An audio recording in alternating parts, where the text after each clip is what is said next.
Hello to all my viewers and listeners.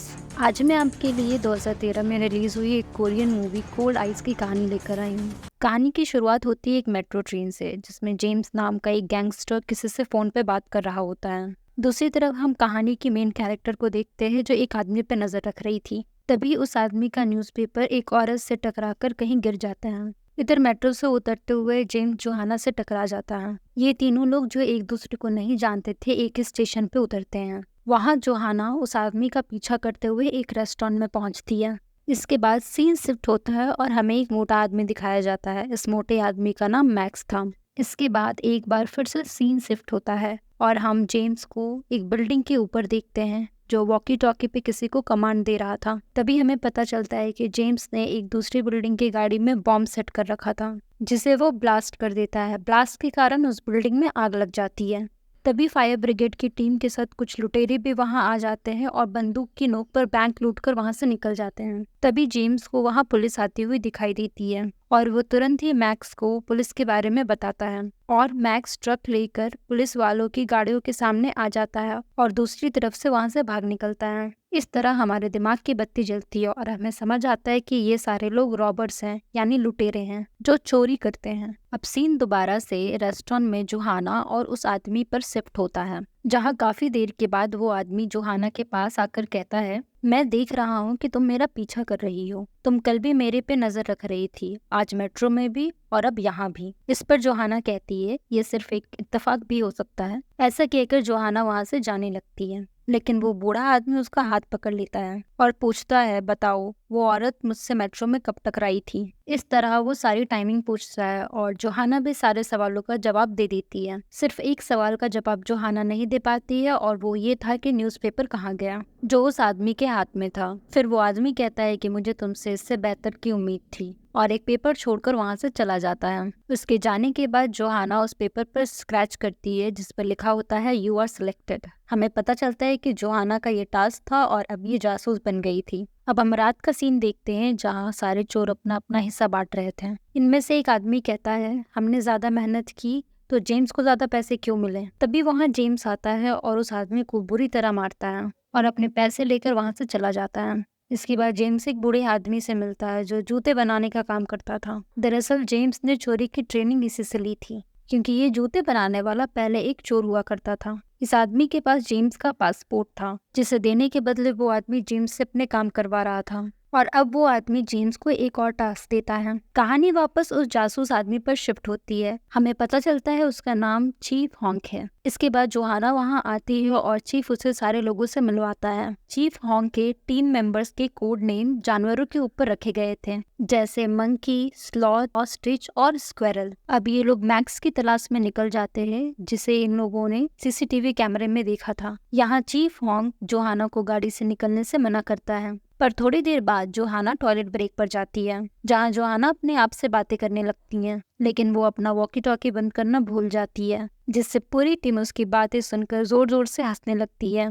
अब हम James को देखते हैं जो फिर से एक चोरी करने में कामयाब हो जाता है। तभी वो एक आदमी को देखता है जो सामने वाली बिल्डिंग से उसकी तस्वीरें ले रहा था। जेम्स तुरंत ही उस बिल्डिंग में पहुंचकर उस फोटोग्राफर को मार देता है। दूसरी तरफ हम जोहाना को कुछ गुंडों के साथ मारपीट करते हुए देखते हैं। तभी चीफ हॉन्क वहां आकर उसे बचा लेते हैं। इधर जेम्स उस शू मेकर के पास पहुंचता है और उसे अपना पासपोर्ट देने के लिए कहता है, लेकिन वो बूढ़ा आदमी उसे पासपोर्ट देने के बजाय एक और काम सौंप देता है। लेकिन जेम्स ये काम करने से इनकार करके वहां से चला जाता है। तभी उसकी गाड़ी में जेम्स को मारने के लिए किलर आता है, लेकिन जेम्स यहाँ उस किलर को ही मार देता है और वो शू मेकर से कहता है, ये आखिरी बार है जब मैं तुम्हारा काम कर रहा हूँ। अगली बार तुमने मेरा पासपोर्ट वापस नहीं किया तो मैं तुम्हें ही मार दूंगा। और जेम्स वहां से चला जाता है। वहीं लगभग 17 दिनों तक चीफ हॉन्क और उनकी टीम मैक्स की तलाश में उसी एरिया में रोजाना पहरेदारी कर रही होती है। तभी कहानी में एक ट्विस्ट आता है। असल में जोहाना, जो रोज रोज कार में बैठी बैठी बोर हो चुकी थी, उसके दिमाग में एक आइडिया आता है और वो हॉन्क के पास पहुंचती है और उसे एक मैप के जरिए समझाती है कि अब तक मैक्स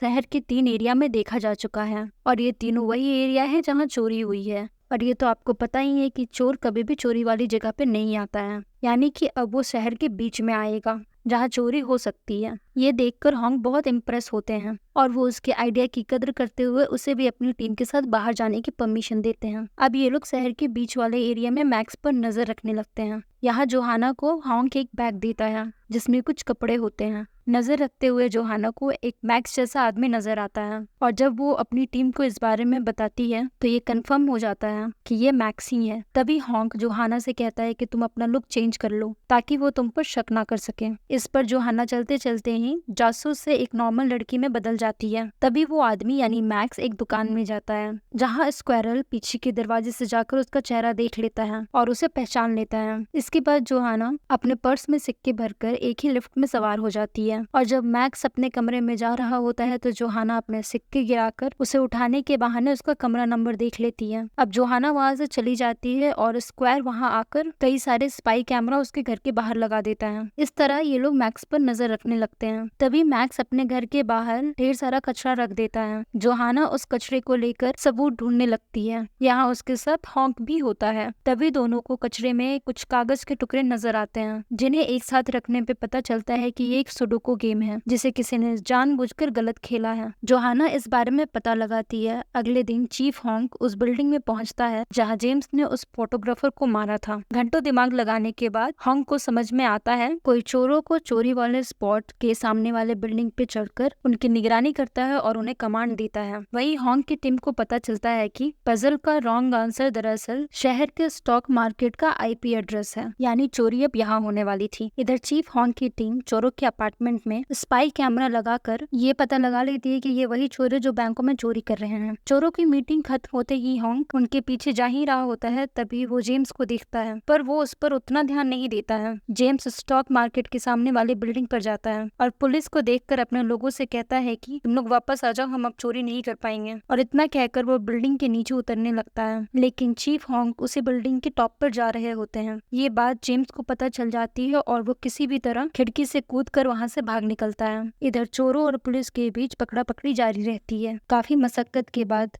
जो एक्सीडेंट होता है उसमें सारे चोर मारे जाते हैं। वहीं मिस्टर हॉन्ग और जोआना जेम्स को ढूंढते हुए एक ब्रिज के पास आते हैं, लेकिन यहाँ पर जेम्स को ढूंढ पाना बहुत मुश्किल था क्योंकि अब तक ये लोग जेम्स को पहचान नहीं पाए थे। इसलिए हॉन्ग अपनी टीम से जेम्स को कॉल करने के लिए कहता है। असल में ये लोग सैटेलाइट के जरिए जेम्स का नंबर ट्रैक कर चुके होते हैं। एजेंसी के फोन करने पर जेम्स फोन उठाता है, लेकिन उसके साथ साथ 3 लोग और फोन पर बात कर रहे होते हैं। ऐसे में ये पता लगाना मुश्किल हो गया था कि इनमें से जेम्स कौन है, लेकिन जेम्स को समझ में आ जाता है कि ये उसे पकड़ने की एक चाल है। इसलिए वो फोन को स्विच ऑफ करके बात करने का नाटक करते हुए हॉन्ग के सामने से निकलने की कोशिश करता है। लेकिन तभी हॉन्ग की नजर उस पर पड़ती है और उसे याद आता है कि ये तो शेयर मार्केट वाले स्पॉट पर भी था, अब यहाँ भी है, इसका मतलब यही हमारा टारगेट है। हॉन्ग जेम्स का पीछा करने लगता है। वहीं जेम्स भागता हुआ मेन रोड पर आ जाता है। जब स्क्वायरल ट्रैफिक पुलिस के कपड़े में उससे ID प्रूफ मांगता है तो दूसरी तरफ से जोहाना ये देख रही होती है। तभी उसे कुछ गड़बड़ लगता है। जब वो स्क्वायरल के पास जाती है तो देखती है कि जेम्स ने किसी नुकीली चीज से उसकी गर्दन पर वार किया है। स्क्वायरल को फौरन हॉस्पिटल ले जाते हैं, लेकिन स्क्वायरल की मौत हो जाती है। इधर जेम्स उस शो मेकर को मारकर अपना पासपोर्ट ले लेता है। कुछ दिन के बाद जोहाना अपने घर पर होती है। तभी उसे अपना पहला दिन याद आता है जब वो उस मेट्रो में थी। तभी उसके दिमाग की बत्ती एक बार फिर जलती है और उसे याद आता है कि ट्रेन में उससे जो शख्स टकराया था वो जेम्स ही था। उसके हाथ में एक पोस्टर था, यानी कि वो किसी मार्केट का रेगुलर कस्टमर हो सकता है। इस तरह जोहाना समझ जाती है कि आज संडे है और जेम्स आज मार्केट में जरूर आएगा। अब जोहाना भी उस मार्केट में पहुंच जाती है। तभी उसे जेम्स जैसा एक आदमी नजर आता है। जोहाना हॉन्ग को सब बता देती है। इतने में जेम्स एक मार्केट के अंदर जाता है। वो उसके पीछे पीछे उसी मार्केट में चली जाती है। तभी जेम्स उसके पास आता है और कहता है, मैं देख रहा हूँ कि तुम मेरा पीछा कर रही हो। अब जोहाना कुछ कह पाती उससे पहले वहाँ मिस्टर हॉन्ग भी पहुंच जाते हैं और जेम्स वहाँ से उठकर चला जाता है। अब जोहाना देखती है कि जेम्स टेबल पर रखा हुआ नाइफ को उठाकर ले गया है। वहीं मिस्टर हॉन्ग जेम्स का पीछा करते हुए उसके पीछे जाते हैं। जोआना जेम्स ने हॉन्ग को चाकू मारकर घायल कर दिया है, लेकिन हॉन्ग के कहने पर जोआना जेम्स के पीछे जाती है, लेकिन तेज बारिश की वजह से वो उसे देख नहीं पाती है। लेकिन जैसे ही बारिश रुकती है तो जेम्स उसे एक बार फिर दिखाई देता है। इधर एजेंसी के लोगों ने हॉन्ग को बचा लिया था। अब वो सारे लोग सैटेलाइट की मदद से जोहाना पर नजर रखने लगते हैं, लेकिन कुछ देर के बाद ही सैटेलाइट का सिग्नल डेड हो जाता है। सिग्नल डेड होते ही हॉन्ग अपना दिमाग चलाता है तो उसे समझ आता है कि शहर का बाउंड्री वाला एरिया ही है जहाँ सैटेलाइट सिग्नल डेड है। यहाँ जोहाना बिल्कुल अकेली होती है, तभी जेम्स आकर उस पर बंदूक तान देता है, लेकिन एजेंसी के भेजे पुलिस वाले भी वहाँ पहुँच जाते हैं और जोहाना जैसे भी करके जेम्स को अपने चंगुल से छुड़ा लेती है, लेकिन खुद को फंसता देख जेम्स ट्रेन के उस पार कूदकर भागने लगता है। तभी सामने से मिस्टर हॉन्ग आकर उसे शूट करते हुए स्क्वेरल का मौत का बदला ले लेते हैं। कहानी के आखिरी में हम स्क्वेरल का फ्यूनरल होते हुए देखते हैं। कुछ दिनों के बाद जोहाना एक आदमी से टकराते हुए हॉन्ग को फोन करती है और कहती है ये वही है। अब ये कौन है? असल में ये जेम्स का दोस्त था जिसके बारे में हॉन्ग की टीम पता लगा रही है। और इस तरह ये कहानी यहीं खत्म हो जाती है। कहानी के अंत तक बने रहने के लिए आप लोगों का बहुत बहुत शुक्रिया। फिर मिलते हैं एक नई मजेदार कहानी के साथ। तब तक के लिए बाय बाय, टेक केयर।